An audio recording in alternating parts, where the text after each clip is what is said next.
라이프 임영수입니다. 오늘은 미래에 대한 불안에 대한 이야기를 해볼까 합니다. 미래에 대한 불안이 없는 사람은 없겠죠. 가장 큰 불안은 뭘까요? 죽음이죠. 내가 언젠가 죽겠구나 라는.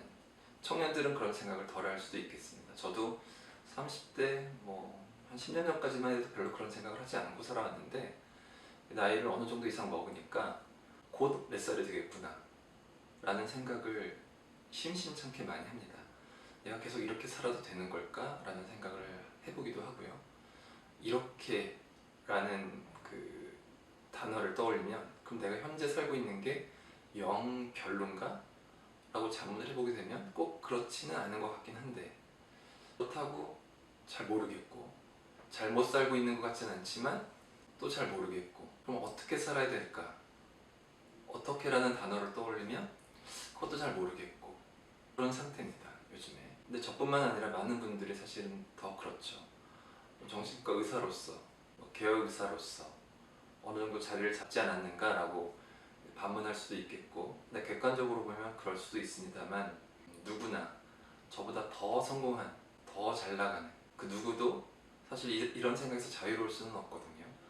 많은 셀럽들이 그래서 극단적인 선택을 하기도 하고, 잘 나가다가 모든 걸 다 접고 상식적으로는 잘 이해가 안 되는 어떤 결정을 해서 완전히 다른 삶을 살아나가기도 하고, 자연 속에 파묻히기도 하고, 그런 것들은 아마 이런 딜레마에서 인간이 자유롭지 않기 때문에 그런 것이라고 생각을 합니다. 누구나 다 미래에 대한 불안은 다 있습니다. 없는 사람은 없겠죠. 내가 현재를 이만큼의 힘으로 살아가고 있는데, 이만큼은 과거에 대한 후회가 자리 잡고, 이만큼은 미래에 대한 불안이 자리 잡고, 그럼 내가 현재를 살아가고 있는 이 힘 중에서 내가 현재를 대응할 수 있는 역량은 이렇게 찌그러든 상태에서 이 정도를 가지고 현재를 살아나가야 되기 때문에 어쩌면 힘에 부대끼기도 하는 것 같아요. 이만큼의 힘으로 현재를 살아도 사실은 만만치 않은데, 과거에 대한 생각으로 잠식당하고 미래에 대한 걱정 불안으로 잠식당하고, 요만큼의 힘만 가지고 현재를 살다 보니 또 현재로부터 받는 스트레스에 내가 충분히 대처하지 못하는 그런 상황이 생기고, 그것은 또 다른 과거에 대한 후회로 남게 되고, 이런 부분들이 계속 누적되면서 삶이 이어지고 있는 것은 아닌가라는 생각을 합니다. 물론 사람들은 현재 무슨 일이 닥치면 이렇게 찌그러졌던 것들이 쫙 펴지기는 해요. 과거에 대한 걱정, 과거에 대한 후회도 잠시 있고, 미래에 대한 불안도 잠시 있고, 현재에 집중하기도 합니다. 그것이 일반적인 사람의 모습이라고 생각을 해요.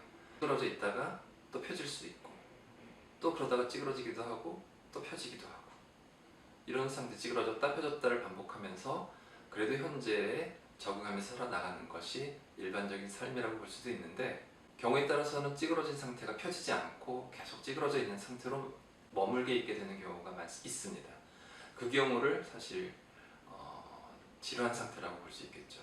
우울 같은, 정신과적으로는 우울 같은 질환 상태가 될 수도 있겠습니다. 신체적인 질환에서도 사실 마찬가지죠. 병이 생기면 신체적인 기능 활동들이 원활해지지 않기 때문에 찌그러져 있는 상태가 됩니다.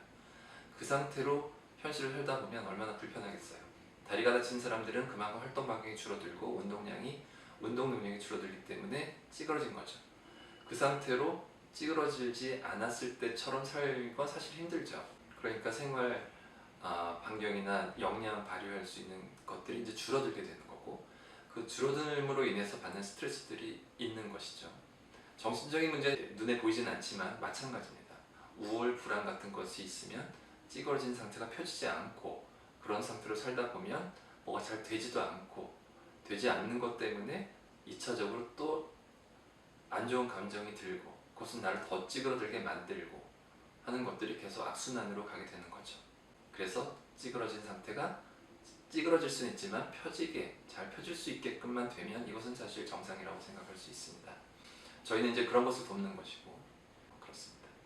그 중에서도 미래에 대한 불안에 대한 이야기를 잠깐 더 추가적으로 해보자면, 결국 우리는 시간의 힘을 인정하지 않기 때문에 미래에 대한 불안이 있는 것은 아닌가라는 생각을 해보게 됩니다. 시간의 힘을 우리는 거스르려 하기 때문에 걱정하고 있는 것이다.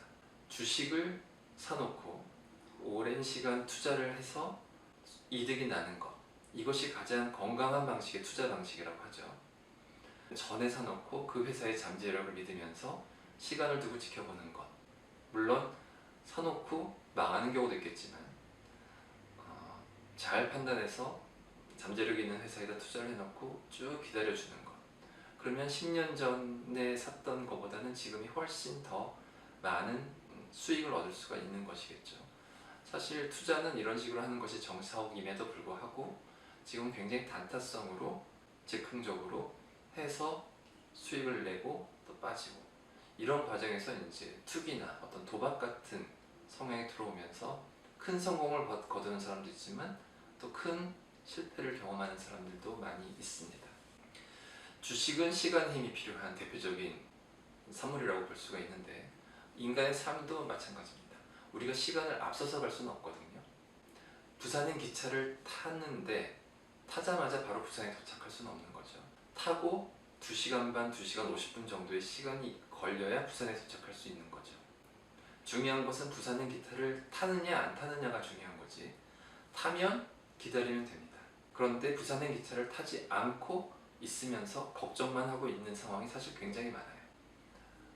우울, 불안으로 오시는 분들 중에 무엇이 그렇게 불안하세요? 미래가 걱정되고 불안해요. 그러면 미래는 내가 부산에 가는 것이다 라고 생각을 해봤을 때 당신은 부산행 기차를 탔나요? 안 탔어요. 그럼 어떻게 부산에 가죠? 그러게요. 그러면 부산에 빨리 가려고 하는 것만 생각하는 것이 아니라 기차를 타야 되는 게 더 중요한 거 아닌가요? 그렇죠. 타지 않고 부산에 왜 빨리 못 갈까? 빨리 갔으면 좋겠는데 라고 하는 생각이 미래에 대한 막연한 걱정, 불안인 것이죠. 우리는 부산행 기차를 타기만 하면 됩니다. 타고 기다리면 갑니다.